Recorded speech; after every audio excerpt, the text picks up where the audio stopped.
Las antiguas tradiciones hablan que todos tenemos un primer alma, un alma increada, y que a través de una grieta podemos llegar a contactar esa primer alma. Adentrémonos en los misterios de la conciencia, en los misterios de la cultura, en los misterios de la sociedad y en los misterios de esto que llamamos realidad. Los invitamos a mirar, a ver, a sentir, a escuchar a través de esa grieta de lo increado.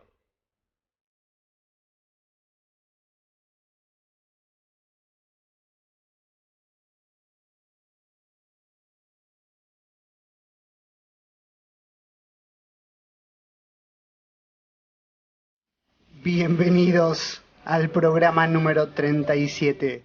Y a sus 37 años, doctor Chinaski. Que los cumpla feliz, que los cumpla. Doctor Chinaski. Muchas gracias. Buenas tardes, noches, días, doctor Viegas. ¿Cómo le va, doctor Chinaski? Muy feliz cumpleaños. Bueno, muchísimas gracias. Espero que le haya pasado bien, que la siga pasando bien, que su cumpleaños sea como una especie de año nuevo chino, que dure varias semanas. Algo así, de eso se trata. Una alegría poder compartirlo con ustedes y con los oyentes. Hoy nos vamos a divertir nuevamente. Venimos divirtiéndonos con acá el amigo Berlanda. ¿Cómo le va, Berlanda? ¿Qué dice usted? Digo muchas cosas y callo más. Hay un extraño cocinero que también nos ha hecho reír mucho este fin de semana pasado. Hemos estado con un cocinero de otros tiempos. Viegas, le cuento. ¿Un cocinero, un chef? Un chef. Un chef muy particular. Me imagino con qué cosas cocinaría. Amplios y hondos conocimientos. Culinarios. Bien. Sí, Estoy chistoso, Berlanda. Está bien. No se cumplen 37 años todos los días. No, señor. Cuando lo cumpla el doble o el triple, ahí también va a ser igual. Espero cumplir cuádruples veces esto. No, y para comentarles a los oyentes, digamos, ¿Cuánto quiere vivir? 120 años. La idea es 103, probablemente viva hasta los 107, pero hasta los 103 no paro. Después me dejo estar. No, parte de... Si no como los Simpsons, las cabezas esas que están encerradas. Que algo de eso vamos a hablar hoy, quizás. No, para comentarle a los oyentes que bueno, un fin de semana que estuvimos pasando con el doctor Chinaski en un lugar amigos, no identificado. En un lugar no identificado. Bosque, digamos, nada más. Que lo interesante es que justamente como regalo, digamos, que la naturaleza se adelantó y le dio el regalo al doctor Chinaski, encontramos un montón de amanita muscaria. Fundamentalmente la belleza, ¿no? Encontramos realmente, estábamos sorprendidos porque en ese predio infinidad de amanitas y básicamente hasta parecían hechas de cerámica, digamos, y eran naturales. Particularmente nunca había tenido una de verdad en mis manos y nunca había podido fotografiarla y bueno, fue realmente un regalo de naturaleza. Inclusive unas fotos que tenemos, que alguna vez la mostraremos en el curso, estaban exactamente debajo de un abeto, tal cual regalo de Navidad como nosotros. Era la imagen cabal y contundente de los regalos de Navidad. Claro, estamos hablando de una seta o un hongo de tipo enteogénico, mitológico también, por qué no decirlo, que aparece mucho en los cuentos infantiles. También rojo con las pintitas blancas, ¿no? La casa de los pitufos. La casita de los gnomos, que bueno, justamente tiene esa relación de simbiótica con los abetos, los alerces, entre otros árboles, ¿no? Y que justamente se dan en esta época, en otoño. Ahora nos toca a nosotros, en el hemisferio norte, en su otoño, digamos. Y bueno, muy lindo. Yo también tuve la oportunidad de encontrarlos en un bosque donde se habían plantado árboles que vinieron desde Canadá. Y las esporas evidentemente viajaron desde el hemisferio norte hacia aquí, y también se dan siempre en esta época, ¿no? Así es. También con un tabú sobre ellos, se les tiene mucho temor.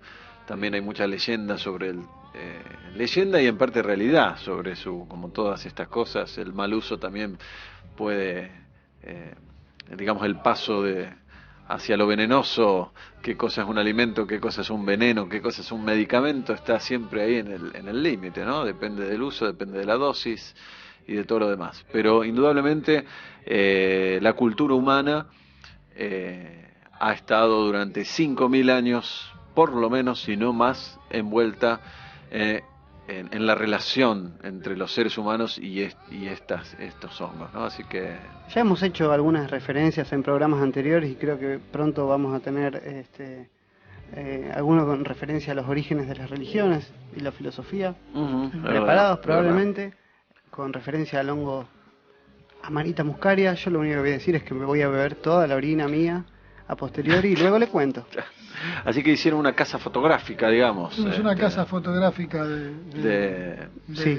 Obteniendo fotografías lindas, ¿no? Sí, son muy lindos, eso que son muy notorios, muy lindos. Bueno, la gente que haya...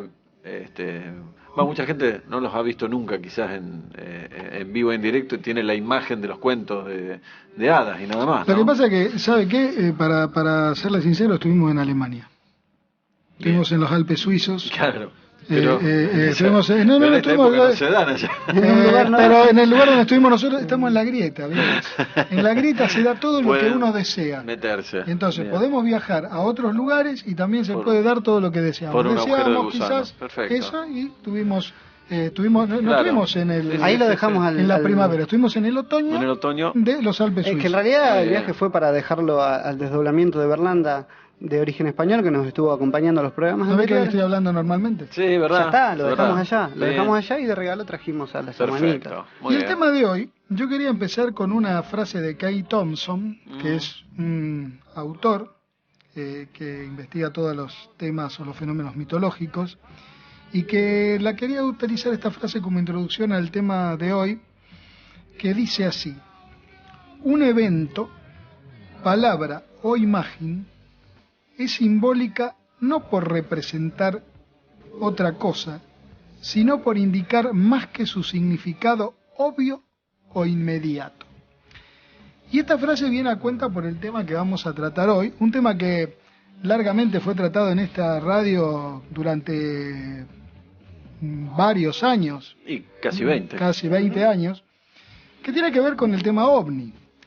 Pero el tema ovni visto desde otro lugar, visto desde otra posición, visto desde otra manera. Por eso arrancamos con esta frase, que un evento es simbólico porque indica algo más que su significado obvio o inmediato. Con esto queremos decir que para nosotros, que hemos estado trabajando también en este tema hace muchos años también, el tema de los ovnis es mucho más de lo que está arraigado dentro de la cultura popular. O sea, dentro de la cultura popular, automáticamente la palabra ovni remite a platillo volador y automáticamente remite a origen extraterrestre.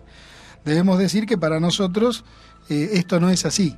Es más, pensamos que en realidad una gran parte del fenómeno ovni, no descartamos ninguna hipótesis, pero digamos en la hipótesis en la cual hemos trabajado más durante más tiempo y creemos también, y digo creemos porque no podemos probarlo, sino simplemente en función de las investigaciones que realizamos, lo asociamos a que a nuestro criterio la gran mayoría del fenómeno ovni obedece a una síntesis, digamos, de lo que puede ser un estado no ordinario de conciencia y algo que se imprime en nuestra realidad consensuada. Y esto tiene que ver porque cuando uno investiga, no el simple hecho de una observación ovni, y de hecho en este programa y quizás en el próximo vamos a traer a lo mejor el testimonio hablado de uno de los protagonistas de un suceso sumamente importante en nuestra República Argentina, que pudimos o tuvimos la suerte de seguirlo prácticamente por unos 30 años, donde el protagonista de este suceso repite exactamente la misma historia que vivenció, que obviamente nosotros no podemos determinar qué fue, aunque para el común de la gente puede decir, sí, fue un plato volador, vio seres extraterrestres y demás. Nosotros pensamos que el fenómeno es mucho más complejo que esto. Y lo interesante justamente del fenómeno ovni es que el fenómeno ovni, la semana pasada hablábamos nosotros de la ciencia ficción. Y lo interesante del caso, que el fenómeno ovni estuvo retratado ya en la ciencia ficción antes de que apareciera en la vida real, digamos, o en sucesos claro, considerados como real. De hecho, las características, las conductas, la forma de los propios platillos voladores ya aparecía en la ciencia ficción. Por ejemplo, la novedad del hecho de la supuesta abducciones por parte de seres extraterrestres ya estaba representada en la historieta Buck Rogers de la década del 30, ya estaba documentada desde 1953 en el relato de Richard Matheson, Mother by Prost, que dio lugar en 1974 al guión de Stranger Within, una película de Bárbara Eden. La lista puede seguir con La noche del otro espacio del 66, Los hombres de Marte necesitan mujeres, también del 66, o anteriores como Los misteriosos del 57, o inclusive teniendo en cuenta algunos elementos de La guerra de los mundos, la novela, no la película, sino la novela de H.G. Wells de 1897. También había ya imágenes de seres de ojos grises y cabezones, sí, abduciendo gente en Invasores de Marte, y esas imágenes también aparecía ya, como decíamos, en las novelas de ciencia ficción. Lo interesante del caso, y es lo que nos lleva a pensar de que este fenómeno de los ovnis es mucho más complejo que pensar que son seres extraterrestres pululando por los cielos del planeta Tierra, tiene que ver también con que de acuerdo a la época era cómo aparecían en los cielos. Es muy famoso lo que ocurrió en el año 1897 y 1898 y 97 en Estados Unidos, lo que se dio con llamar la nave aérea. Fue una oleada de observaciones en los cielos con descensos de esta nave aérea, fundamentalmente en los estados del sur de Estados Unidos, Texas, Kansas, donde bajaba una nave que parecía con hélices, como si fuese un globo volador, donde los seres que bajaban de allí no eran ni enanitos cabezones, con trajes ajustados al cuerpo, ni enanos grises, sino que eran personas comunes y silvestres, como nosotros, vestidas con trajes de la época, que decían que eran científicos que estaban experimentando con un artefacto volador y que iban a una feria de ciencia.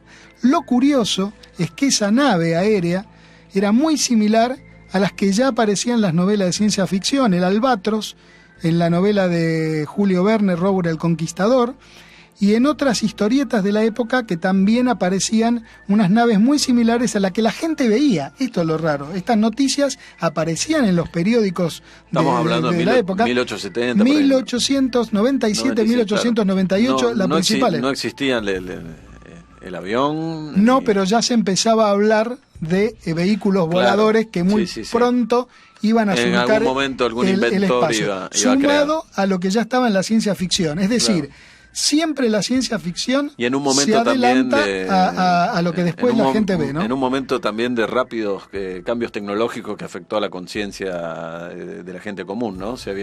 Los rayos X tenían muy pocos años de haber sido inventados, la electricidad también, es decir, cambios sociales, digamos, e impactos de algunos inventos tecnológicos muy importantes, ¿no? Entonces, claro, también muchos imaginaron que pronto vendría alguna nave voladora y de pronto la gente empezó a denunciar estas naves voladoras de aspecto victoriano en la vida real. Que es lo más interesante de todo, por eso decimos que a nuestro criterio el fenómeno ovni tiene que ver con una cuestión de la conciencia, que de pronto, como hablábamos la semana pasada, baja información o hay algo más allá de nosotros que toma elementos de la propia cultura o que está en la ciencia ficción, eso no lo podemos saber, y que se plasma.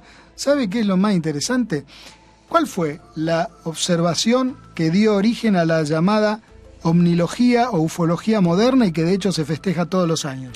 Bueno, fue el 24 de junio, creo, de 1947, cuando un señor que era un piloto, digamos, que digamos buscaba los accidentes y demás. Es un piloto de búsqueda de accidentes, se llamaba Kenneth Arnold.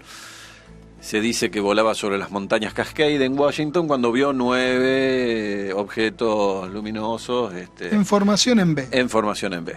Que como hizo un cálculo de la velocidad que llevaban y no había ningún misil ni ningún avión de la época que tuviese esa velocidad, bueno, llamó mucho la atención, y cuando denuncia es el culpable, digamos, de que a partir de que su experiencia fue conocida en la prensa, surgiera lo que se llama el moderno... platillo volador. Claro. Pero lo más interesante del caso, y acá viene el tema de que a nosotros, como investigadores de la conciencia y como investigadores de la realidad y demás, y como difusores de estos temas, nos llama poderosamente la atención.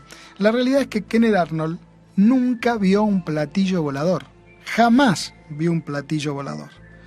Kenneth Arnold lo que vio fue 9 objetos en formación en B que tenían la forma de boomerang. Uh-huh. De hecho, él describe y dibuja un boomerang. Pero ¿qué ocurre? Cuando el periodista, que no me voy a acordar en este momento el nombre... Era Nolan Skiff. Del periódico East Oregonian. Bueno, cuando Nolan Skiff le hace la entrevista, Kenneth Arnold describe el movimiento de estos objetos en el cielo, y él dice que el movimiento era como si se arrojara un plato en el agua, el famoso sapito que uno hace, la piedra que tira y que va dando saltitos, como si se arrojara un plato sobre la superficie del agua y hiciera esos movimientos de saltos. De allí que Skiff titula que Kenneth Arnold vio platos voladores, claro, fue un error, haciendo referencia a la forma cuando en realidad Kenneth Arnold hacía referencia al movimiento. Cabe decir que hoy se sabe que lo que en realidad vio Kenneth Arnold fue las alas Northrop, de la compañía Northrop de aviación, que era un proyecto secreto que estaba en una base cercana a Washington. De hecho, hay fotografías de las alas Northrop en el aeropuerto, que tenían justamente la forma de ala delta. Eran aviones experimentales, que después no tuvieron demasiada trascendencia en esa época al menos. Vio esa formación de las alas Northrop, pero en la prensa quedó instalado la palabra platillo volador, aunque él no había visto un platillo volador, vuelvo a decir. Claro, incluso pero ¿sabe cuando qué fue lo más fantástico de todo? Kenneth Arnold fue invitado a uno de los primeros congresos de ufología en el mundo, en Estados Unidos, no recuerdo, fue en la década del 60 o del 70, y él mismo, invitado a uno de esos congresos, cuando le tocó hablar, expresó, digamos, aquel famoso error.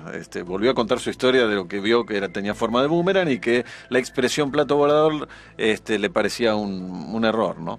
Pero ¿sabe qué es lo más fantástico?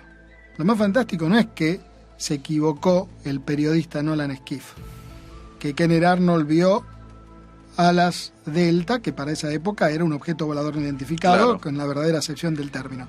Lo más fantástico, y está en los periódicos de la época, que a partir de esa noticia que tuvo tanta trascendencia, había terminado hacía muy poco la Segunda Guerra Mundial, recordemos, todavía se hablaba de armas secretas, de las posibles armas secretas que tendría el Tercer Reich, de que si Hitler había escapado o no había escapado, o sea, estaba muy latente todavía el fantasma de la Segunda Guerra Mundial. Y ya estábamos en plena Guerra Fría. En plena Guerra Fría. Todo lo que eso significaba. Lo más fantástico del caso es que a partir de ese momento que la prensa mundial difunde la noticia de platos voladores, en el mundo se empiezan a ver platos voladores. Claro. No se empiezan a ver alas delta. Se empiezan a ver platillos voladores.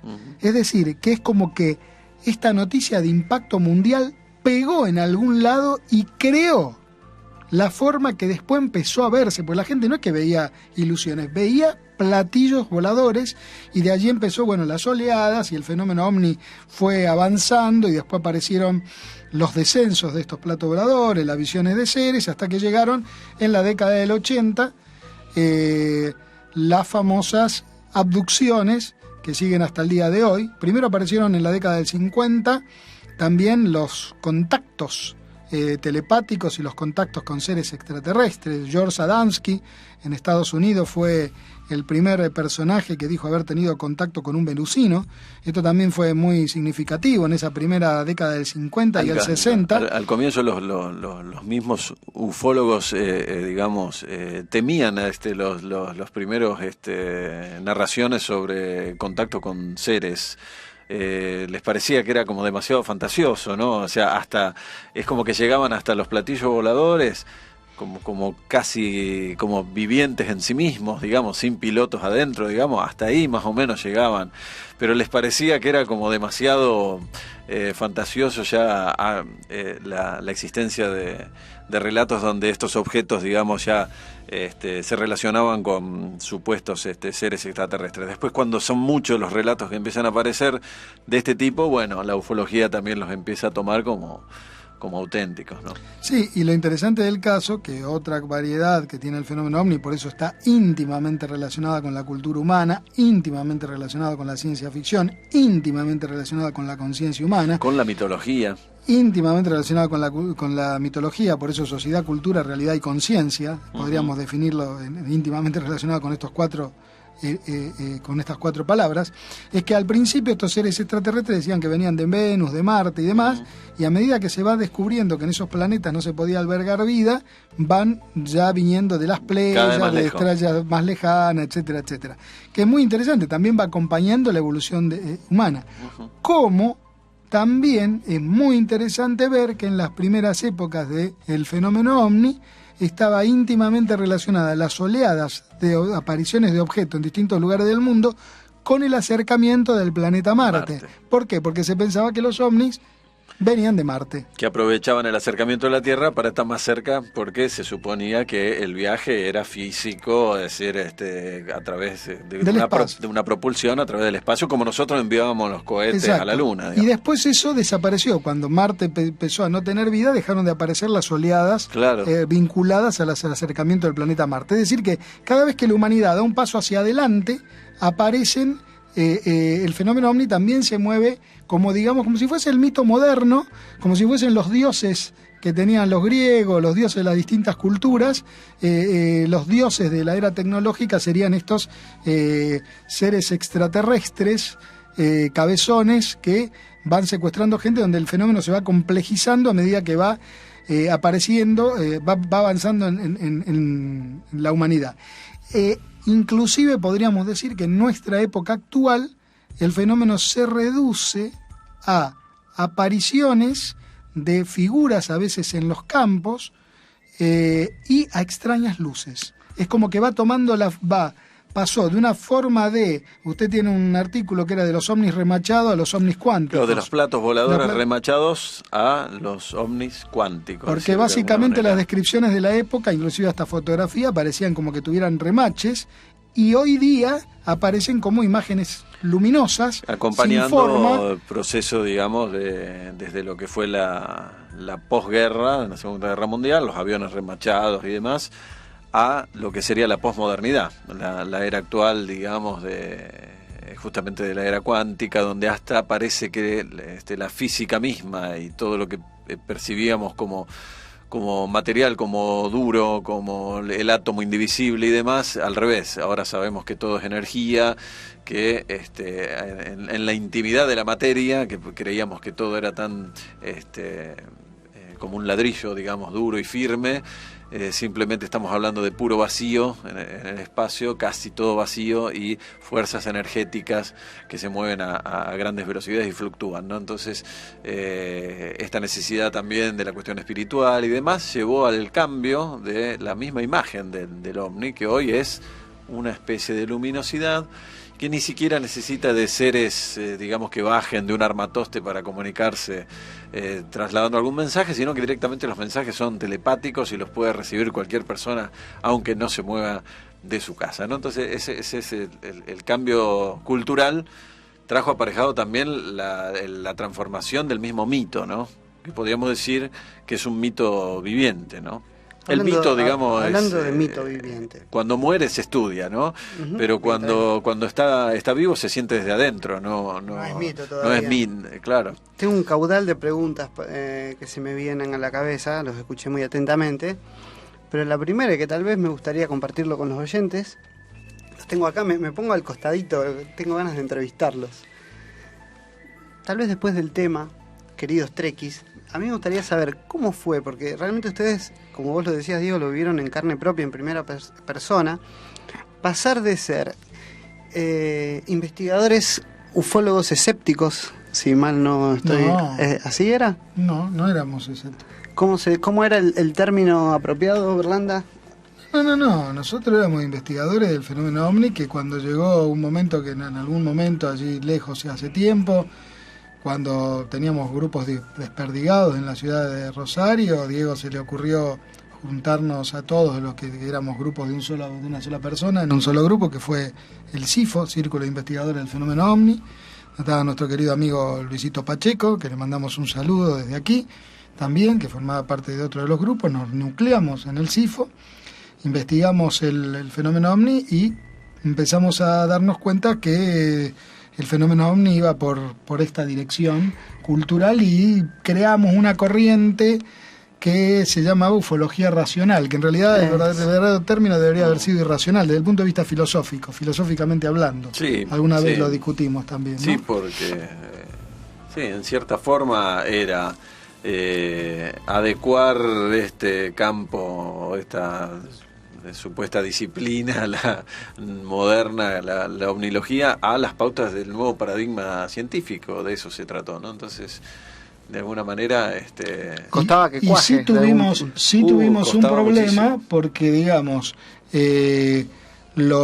cuando íbamos a los congresos de OVNI en aquella época, los escépticos nos catalogaban de místicos, o de que estábamos creyentes, porque hablamos de algo que no sabíamos qué era, que interactuaba con la conciencia humana, y los creyentes en que el fenómeno OVNI obedecía a seres extraterrestres no tildaban de escépticos, justamente. Y la gran lucha que fue en ese momento fue tratar de hacer entender nuestras ideas, que íbamos en realidad por el medio, o sea, no éramos ni creyentes en los extraterrestres, ni éramos escépticos. Se podría sino que, decir, digamos, con el tiempo pasado, alguna vez se me ocurrió pensar que éramos los gnósticos de la ufología, ni literalistas, como eran quienes pensaban, digamos, dogmáticamente en los extraterrestres físicos que nos visitaban desde otro planeta, la nave espacial, y se interesaban por la propulsión de las supuestas naves, cómo sería, además, ni escépticos, es decir,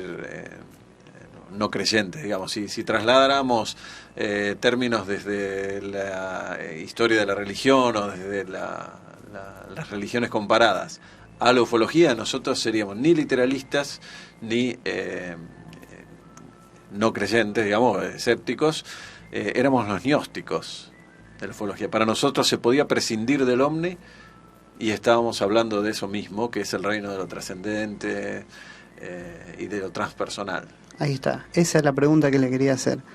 ¿Cómo fue ese quiebre de pasar desde ahí hacia, digamos, la investigación transpersonal, tanto en el caso de Néstor, desde el campo de la psiquiatría, de la medicina, y en su caso, Viegas, se fue dando desde la antropología? se fue dando paulatinamente, creo yo, la investigación de Néstor y del licenciado Juan Acevedo sobre el tema de las abducciones en el sur del país, que dio como fruto un libro llamado Los Extraños, publicado por MC en el año 2000, ya hace 14 años atrás. Eso fue una bisagra importante. Después también haber conocido a Terence McKenna, una de las primeras traducciones de sus libros aquí en la Argentina, en la década del 90, que fue un personaje también muy interesante de la contracultura psicodélica de los años 60 en Estados Unidos, que había sido muy de jovencito, se ve que de adolescente había estado interesado en el tema de los ovnis, y donde, bueno, él explica haber tenido en plena selva amazónica y sin haber consumido ningún tipo de psicodelia, que él conocía todas las sustancias,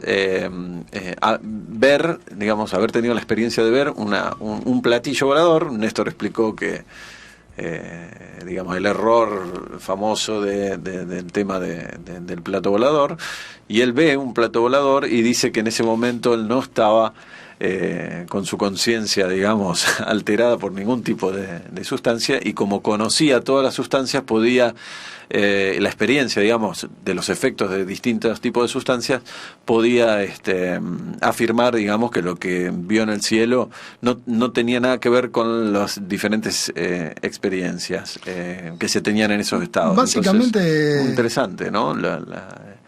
Y que tampoco lo tomaba literal, simplemente afirmaba que él hubiese sido considerado un testigo no calificado para la ufología tradicional, y sin embargo él se considera a sí mismo el más calificado de todos porque tenía experiencias psicodélicas de todo tipo, y esa no encajaba en ninguna. Encima vio...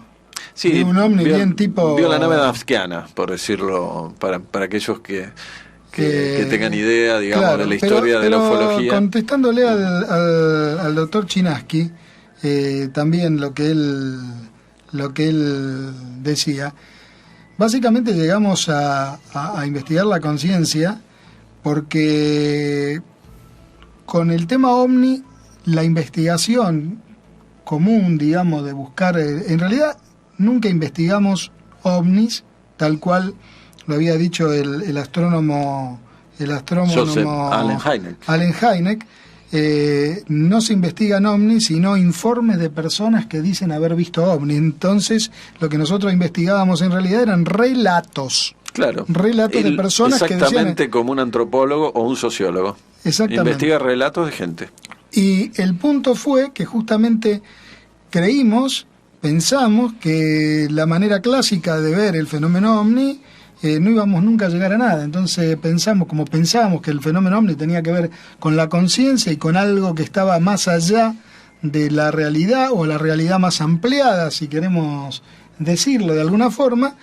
Pensamos que la única forma de acercarnos a lo que sería no ya el fenómeno ovni, sino el origen del fenómeno ovni, que sería también el origen de las apariciones marianas, el origen de las visiones lumínicas, el origen de los fantasmas, el origen de todo este tipo de parafernalia de cosas extrañas, estaba dentro de la conciencia, y allí nos dedicamos a investigar las profundidades de la mente y la conciencia para llegar justamente a esto. Justamente, ¿no? Llegaron al límite, llegaron al borde, porque también exactamente, de alguna manera ustedes venían recorriendo fue un bucle extraño, un camino que digamos que la ciencia establecida, la ciencia clásica, racionalista, cartesiana, no les daba herramientas para poder explicar todo eso. No.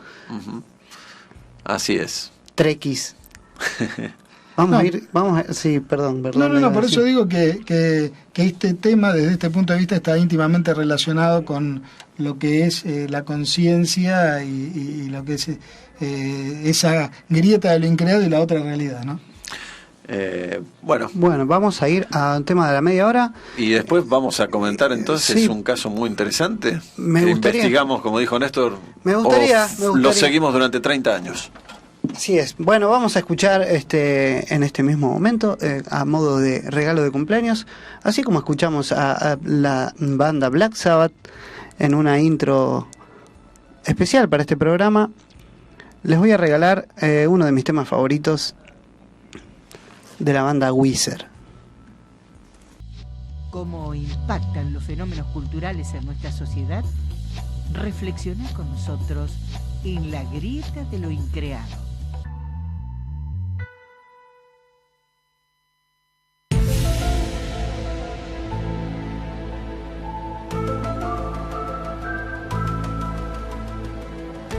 Es perturbadora esta cortina. Sí, nos recuerda a los años 90. Querido Expediente X. Gracias a Alberto Chisorto que llamó. Sí, muchas gracias Alberto, un seguidor del programa, y además se ve que nos viene siguiendo desde hace muchos años, interesado también en la temática ovni en distintas facetas. Lo conoció por su alter ego. Sí, eso me sorprendió mucho. Emeterio Singer. Me sacó por Emeterio Singer en el año 87, estamos hablando, muchísimos años atrás. Hasta amigo del padre de Chinaski. 89, más o menos, 90. Amigo del padre de Chinaski. Cuando comenzamos hablando en aquel programa de radio conducido por Alberto Lotuf en LT8, ¿no? Nosotros empezamos... Teníamos en esa época No vamos a dar datos Nosotros- porque después empiezan a hacer los nosotros- cálculos de la edad. Yo no voy a dar ese dato, pero nosotros empezamos a hacer radio. 15 años. A hacer radio, ¿sabe con quién? Haciendo micro del tema Omni. Con Juliovich y Quique Pessoa. Claro. Quique Y Pessoa y Juliovich. Claro. Y bueno, en mi caso, un poco después con Alberto Lotuf. Y porque usted es más chico que yo. Claro, Silvio Mario Valli. y Bueno, demás, usted nació con el pelo blanco directamente. Sí, Berlanda. sí, yo- ¿Es verdad que era amigo de Matusalem? ¿Salían juntos? No, yo en realidad tuve una audición ahí, estaba ahí de chico, tenía unos 5 o 6 años, cuando estaba Orson Welles haciendo temblar Estados Unidos con la invasión marciana. Usted estuvo ahí, es verdad. Ahí en la radio con Orson Welles. eterno. Era chico. No, Berlanda estuvo en los grandes todas las hitos de la épocas, humanidad, sí, como sí. ese, por ejemplo, Impresionante. donde el mundo tembló Debe ser un y hombre, Berlanda estaba un atrás. hombre de negro debe ser. Por Sí, eso sí. está vestido de negro, esa campera negra. Siempre visto de negro. Sí. Como negro, como la tapa del disco Pinkerton que acabamos de escuchar recién. Como les dije, Wizard, un disco del año 1996. ¿Qué andaban haciendo ustedes por el año 1996? Mirábamos a Mulder y Scully. Mulder tenía Sí. razón, siempre tuvo razón Mulder. Justamente estábamos en este pasaje entre el viejo grupo SIFO y la Fundación Mesa Verde de Investigación de Sociedad, Cultura, Realidad y Conciencia. Ese fue el año eje, mire usted. Mire usted que Justo Casualmente el tema acá, que usted trajo. en la grieta nada es casualidad. Nada es casual. Nada es casualidad. Y hoy traíamos, y vamos a seguir la semana próxima, porque hacíamos referencia, digamos, porque lo que nosotros podemos hablar tiene que ver con lo que uno ha investigado desde los teóricos, de lo que uno ha buceado, de lo que uno ha viajado, de la cantidad de testigos que uno ha entrevistado. Yo creo que en un punto mi profesión de médico psiquiatra quizás hasta tenga que ver con esto, porque a los 16 años estuvimos reunidos, un grupo de casi 8 o 10 personas, nos reuníamos todos los viernes en nuestra casa para escuchar al señor M, que decía tener contactos con los muchachitos del espacio. Y escuchábamos atentamente ¿El programa del señor M? No, era su relato. Después nos dimos cuenta que era, en realidad, cuando consultamos a un psicólogo, era un parafrénico, un tipo de delirio fantástico, digamos. Es decir, que uno ya desde chico estaba escuchando a personas con algún problema, digamos, mental, ¿no? Y nosotros hablamos de que esto, digamos, fue toda investigación. Pero lo interesante es cuando uno se topa con testigos reales. ¿Y qué digo con testigos reales? Digo con personas que no tienen un problema mental, es decir, uno cuando fue creciendo, fue estudiando, fue recibiéndose de un profesional de la salud mental y de pronto también el grupo que nosotros teníamos en ese momento, la mayoría éramos todos o estudiantes o eran antropólogos, historia o psicólogos o psiquiatras, digamos, relacionados con el tema de la salud mental. Lo interesante del caso es cuando uno, que tiene experiencia en salud mental, que puede identificar dentro de un relato si hay una persona que tiene algún tipo de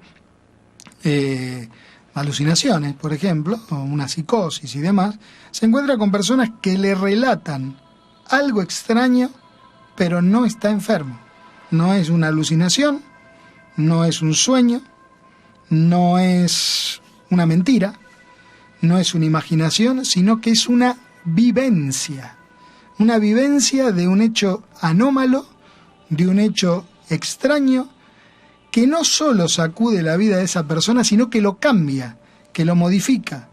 Me quedó algo pendiente que quiero en algún momento hacer, que es entrevistarlo a Polanco, aquel piloto que vio esas luces sobre el aeropuerto de Bariloche, el famoso caso Bariloche, en También qué le muy, cambió la vida claro, a Polanco, porque cuando uno se encuentra con este fenómeno, cuando uno vivencia este fenómeno y tiene casos fuertes ya de un encuentro mucho más cercano, de hecho en algún momento se llegó a hablar de una clasificación que le hizo Joseph Allen Heine, que era encuentros primero del primer tipo, segundo, tercer tipo, y después le agregaron lo del cuarto tipo, pero la clasificación real original era primero, segundo y tercer claro, tipo. El primero era la observación, el segundo era una huella, se y hizo el tercero, famosa que por la fue por la película. película del año 78, encuentro cercano al tercer tipo, era la observación ya de seres, ¿no?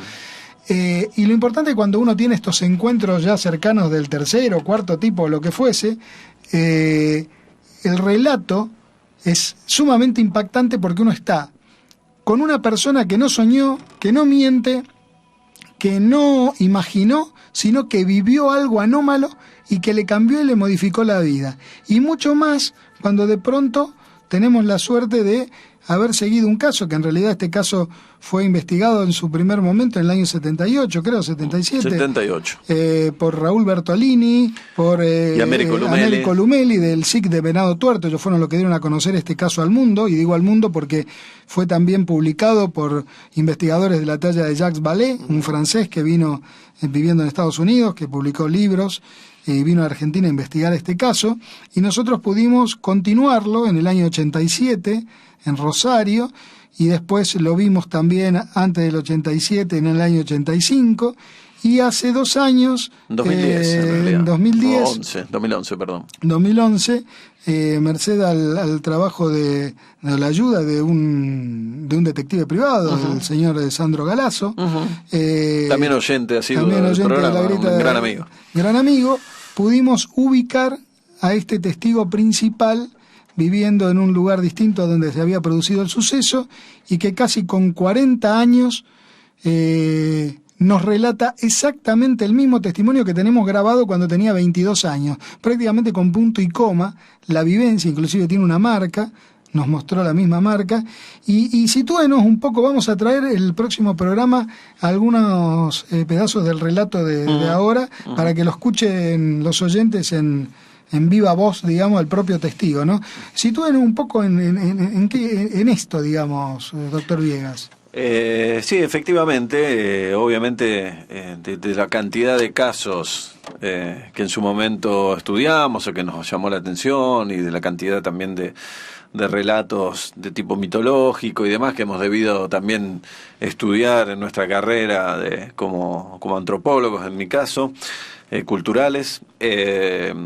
Este es un tema que obviamente desde muy temprano nos llamó mucho la atención y nos impactó verdaderamente. O sea, hay una cuestión de subjetividad de haber seguido este caso y no otros. ¿Me permite que lo interrumpa un breve momento? Porque tenemos una pregunta por Facebook de Agustina, que nos dice, la primera pregunta, no sé si la primera o la segunda, no sé siempre si el Face se lee de arriba para abajo, de abajo para arriba. Esta es la primera y esta es la segunda. Bueno, la primera es si todo el fenómeno ovni es producto de... No la lee usted, que lo tiene enfrente. Claro. Me hace leerlo a mí, que me hace mirar de costado y no sale la voz clara.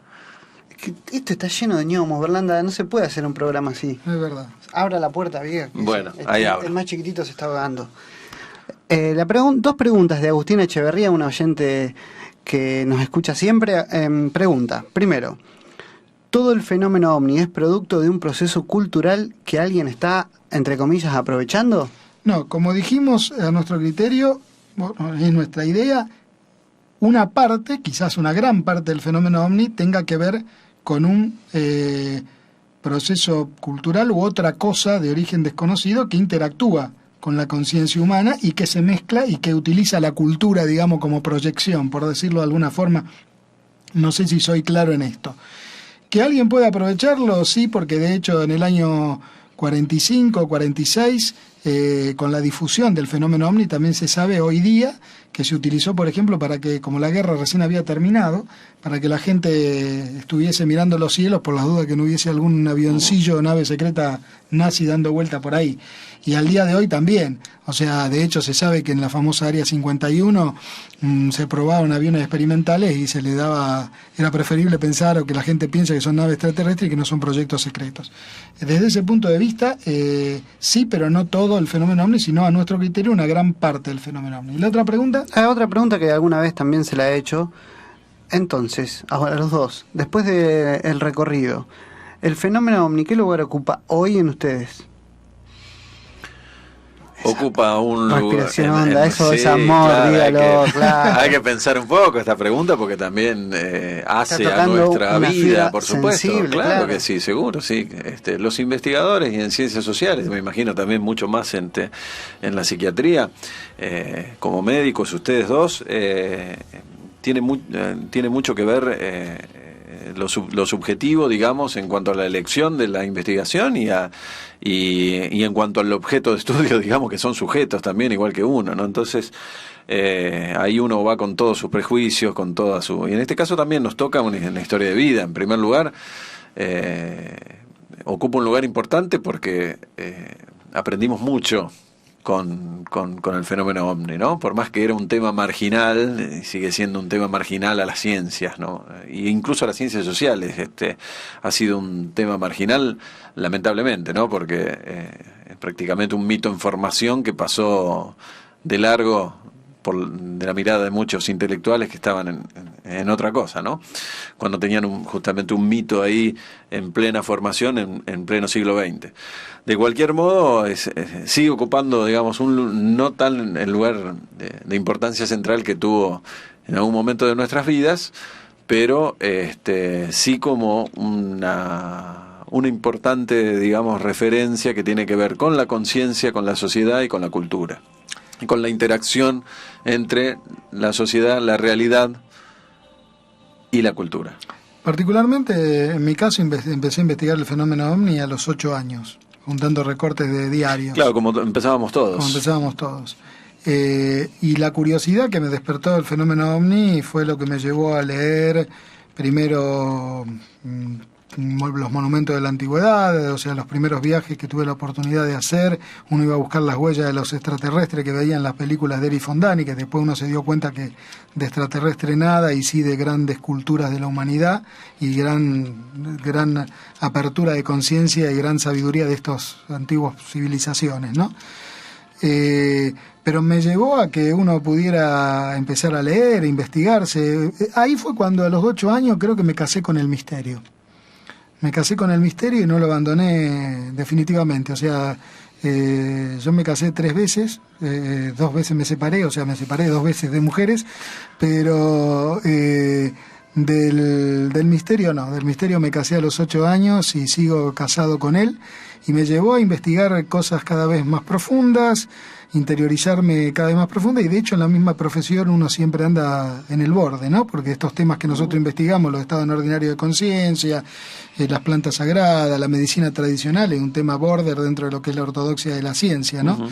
Pero yo le debo mucho al fenómeno OVNI, y obviamente siempre guarda un lugar en mi corazón, pero sí es cierto que uno hoy, digamos, como cree que el fenómeno OVNI es un metafenómeno de un fenómeno mayor, digamos que vamos a investigar ese fenómeno mayor, y es en lo que uno está abocado ahora, ¿no? Digamos también que el mito, la mitología y los estados ampliados de la conciencia son temas que tienen como núcleo mismo algo que toca el misterio, ¿no? Y de alguna manera toca una fibra muy íntima de los seres humanos en general, que es la trascendencia, ¿no? Entonces, por eso son temas que sigue tanta gente, ¿no? Tenemos otra pregunta, y acá no puedo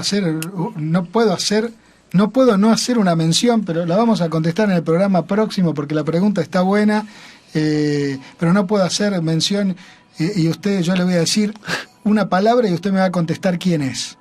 Yo le voy a decir la palabra programa de radio El Sexto Sol, y usted me va a decir ¿quién hizo la pregunta? ¿No se acuerda? Ya sé quién. ¿Quién?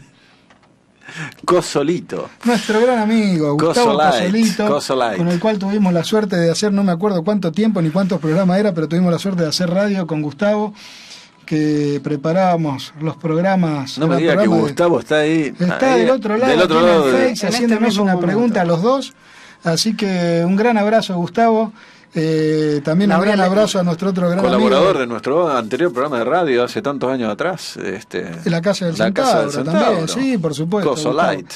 Y bueno, la pregunta que hace la vamos a dejar para la semana próxima, porque ya estamos llegando al fin del programa, pero ¿me deja que le cuente un poquito el caso? Sí, y lo dejamos ahí, la introducción. Un abrazo, Gustavo. Seguramente después vamos a retomar el tema en el programa siguiente, pero bueno, este incidente ocurrió que nos impactó tanto a nivel personal y que por eso lo seguimos mucho tiempo, y hasta pagamos a un detective. No, mentira, no le pagamos, fue todo gracias a su ayuda y su generosidad. Lo buscamos y lo encontramos al testigo principal tantos años después. Esto ocurrió entonces originalmente el 6 de septiembre de 1978, entre las 7 y las 8 de la mañana. El lugar del hecho, atención a la gente que nos escucha en esa hermosa ciudad de Venado Tuerto. El hecho fue en la estancia La Victoria, lote 5, en Venado Tuerto. El testigo principal se llama Juan Oscar Pérez. Tenía 12 años cuando le ocurrió este incidente. Estaba cursando el primario en la escuela El Empalme de Venado Tuerto. Un chico que realizaba labores de campo junto con su padre. Con 7 hermanos, 4 varones y 3 mujeres. Oscar es el cuarto hermano y el segundo varón. Cuando el padre, ese día, 6 de septiembre de 1978, lo envía a buscar una tropilla de caballos, como habitualmente todas las mañanas. Ese día había amanecido con mucha neblina, y neblina muy espesa, por lo cual la visibilidad era muy escasa. Apenas se divisaba la tropilla, y nuestro amigo Juan Oscar avanzó con su caballo. El caballo se llamaba Cometa, con trote parejo, un caballo muy manso, y después de cabalgar unos 700 metros, algo, según su descripción, le pasó sobre la cabeza, a unos 30 metros de altura. Del lado sur se aproximó un objeto, otro del oeste, otro del este, otro del norte. Es decir, que acá ya empieza el primer elemento simbólico en el relato, que es los 4 puntos cardinales. Imaginemos este símbolo hasta en el tambor mapuche, y bueno, el tema de la delimitación de un espacio simbólico a través de los 4 puntos cardinales, en todas las civilizaciones, ¿no? ¿Y sabe qué? Como son las 8, lo dejamos ahí, dejarlo acá, con que fue Pérez al campo y vio 4 objetos. Se metió en la neblina, vio 4 objetos. 4 objetos que venían de los 4 puntos cardinales, algo de neto corte simbólico. Por eso, y lo que decíamos antes. El caballo comenzó a encabritarse, ¿no? Lo dejamos ahí. Por eso lo que decíamos antes, que cuando uno empieza a investigar el fenómeno ovni con otra mirada, una mirada un poco más amplia de simplemente pensar en naves extraterrestres. Vamos a hacer una lectura simbólica y mitológica del tema. Muchísimas sorpresas que fuimos descubriendo inclusive en la última entrevista que tuvimos hace un tiempo con Juan Oscar Pérez. Es más, sobre este tema quizás haya novedades que lo vamos a ir poniendo al tanto. No queremos decir nada porque las cosas hasta que no se concreten uno no dice nada, pero a lo mejor va a haber novedades interesantes en referencia a esto. Ya veremos, lo iremos anunciando en la grieta. Vamos a dejarlo así, por eso es muy interesante este caso para leerlo con esta nueva, con una visión, si se quiere, transpersonal. Exacto. De lo que tiene que ver la lectura del fenómeno ovni, donde se pueden sacar conclusiones muy interesantes e inclusive presuponer algunas cuestiones que nosotros presuponíamos en función de esta visión nueva que después el propio Juan Oscar Pérez nos confirmó cuando estuvimos con él hace un par de años atrás. Dejamos acá esto abierto para la semana próxima. Quiero invitar a nuestro amigo Gustavo a que se acerque por la radio cuando quiera, porque tiene los micrófonos abiertos. Ya sabemos de la capacidad de Gustavo y hemos hecho radio muchas veces con él, y el aporte creemos que es muy, muy valioso también. Así que un abrazo y un saludo para Gustavo. Nuevamente un saludo de cumpleaños para el doctor Chinaski. Muchas gracias. Un saludo a nuestro cocinero, que no sé si lo está escuchando. Cocinero. LPL, ¿cómo es? La sigla? ORTIS. ORTIS, nuestro cocinero ORTIS, que nos está escuchando desde el norte del país. Así que un abrazo también. Bien, un abrazo para Alberto de Chesortu nuevamente, que bueno, propuso que hablemos un poco también del tema de los fosfenos y demás. Lo vamos a tratar con un poco más de tiempo. Escuche, me quiero despedir con este tema. ¿Es me dice 3 tema regalos. que le gusta a usted? A mí, a mucha gente que está del otro lado. Está bien, por esta vez, porque es su cumpleaños, no vamos a dejar. Yo sé que al señor Cristian no le gusta para nada. ¿Y un tanguito cuándo? Después, ustedes que viene agitando con el tango, Berlanda, que va a bailar, que va a hablar sobre los orígenes del tango. ¿Estuvo investigando sobre la droga del tango, el Pernod, o no? Algún momento hablé. Bueno, nos vamos, hasta la semana próxima. Un beso grande a todos para Alejandro Hugo, a Mystic Boris, Noé Victoria, Alejandro, un abrazo. Brian Howling, Grande. Mario Agustín Bravo, Brian de Venado Tuerto, escucha el programa mañana a también. Caro Rueda, Digo, el a martes que Agustina viene. Echeverría, a Dima Noxe, a Nicolás Zarancone, a Mauricio Pagliaro, a Alejandro Hugo, Gastón Flores Pastore y muchos A Alan más. Stevenman también. Que Un nos vamos abrazo. a ver este Probablemente nos vamos a ver, sí, seguro. Cerramos el programa de hoy escuchando a Los Redondos en vivo y en directo, porque es esto. Semana para seguir adentrándonos en la grieta de lo increado.